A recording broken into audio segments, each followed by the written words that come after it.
पाककलेमध्ये तुमचं खूप खूप खूप मनापासून स्वागत। रोज रोज मुलांच्या टिफिनसाठी रोज काही नवीन द्यावं हा प्रश्न पडलेला असतो।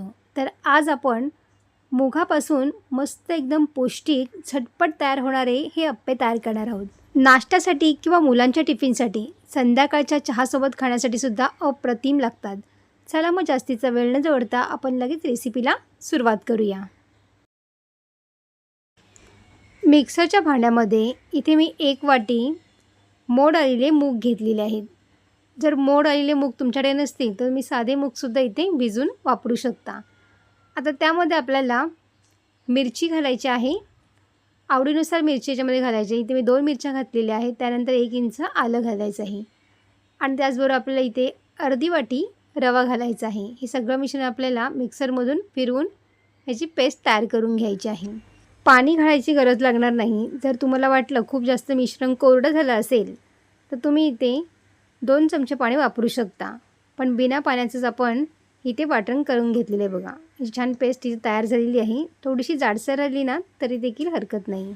मुलांच्या टिफिनसाठी जर तुम्हाला हा नाश्ता करायचा असेल ना तर तुम्ही सगळी तयारी ना ही रात्री करून ठेवलीत ना तरी देखील चालेल आणि फटाफट सकाळी अप्पे आपले तयार करता येतात।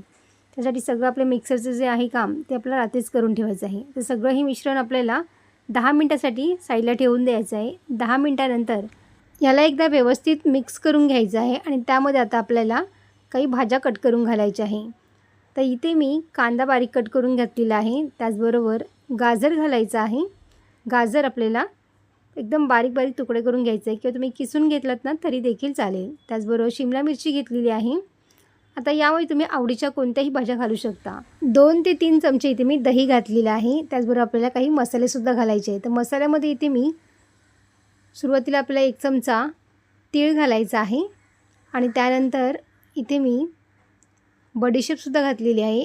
1 चमचा आपल्याला बडीशेप घालायची आहे। बडीशेपमुळे ना या अप्पेला खूप छान चव येते, त्यामुळे इथे मी घातलेली आहे। त्यानंतर जिरं घालायचं आहे, जिऱ्याची पावडर अर्धा छोटा चमचा।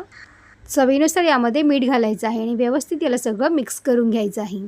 तुम्हाला जर रेसिपी आवडत असेल ना तर रेसिपीला एक लाईक जरूर करा आणि हो, तुम्ही कोणत्या शहरामधून कोणत्या गावातून बघताय ना ही रेसिपी मला कमेंट करून नक्की सांगा, म्हणजे मलासुद्धा तुमचे आभार मानता येतील। सगळं मिश्रण व्यवस्थित मिक्स झालेलं आहे।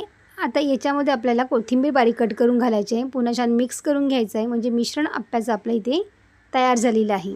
गॅसवरती अप्पे पॅन आपल्या इथे गरम करायला ठेवलेला आहे आणि त्यानंतर या मिश्रणामध्ये 1 चमचा इथे मी इनो घातलेला आहे। तुमच्याकडे जर इनो नसेल तर तुम्ही सोडासुद्धा इथे थोडा वापरू शकता। अगदी थोडासा सोडा आपल्याला इथे वापरायचा आहे। पुन्हा छान मिक्स करून घ्यायचं आहे, म्हणजे मिश्रण आपल्या इथे तयार झालेलं आहे।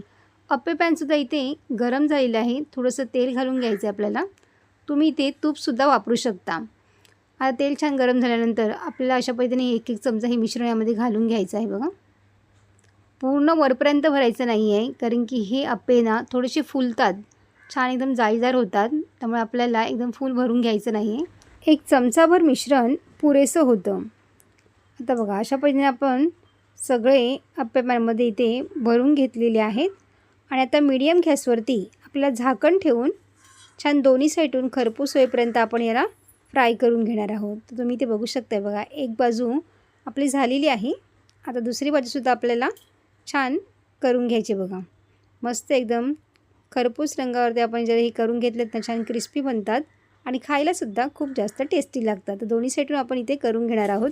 मस्त झटपट पौष्टिक मुगाचे अप्पे खाण्यासाठी इथे तयार झालेले आहेत। मस्त एकदम जाळीदार आणि वरून मस्त क्रिस्पी झालेले आहेत। तुम्हीसुद्धा अशा पद्धतीने नक्की अप्पे ट्राय करून बघा आणि तुमच्या मुलांनासुद्धा टिफिनला नक्की द्या। तर तुम्हाला रेसिपी कशी वाटली मला कमेंट करून नक्की सांगा। व्हिडिओ आवडली असेल तर लाईक, शेअर आणि सबस्क्राईब करा। बाजूची बेल आयकॉन पण जरूर प्रेस करा, जेणेकरून जेव्हा पण मी नवीन व्हिडिओ अपलोड करेन त्याची सर्वात आधी नोटिफिकेशन तुम्हाला पाहायला मिळेल। पुन्हा भेटू अशाच एका नवीन रेसिपीमध्ये।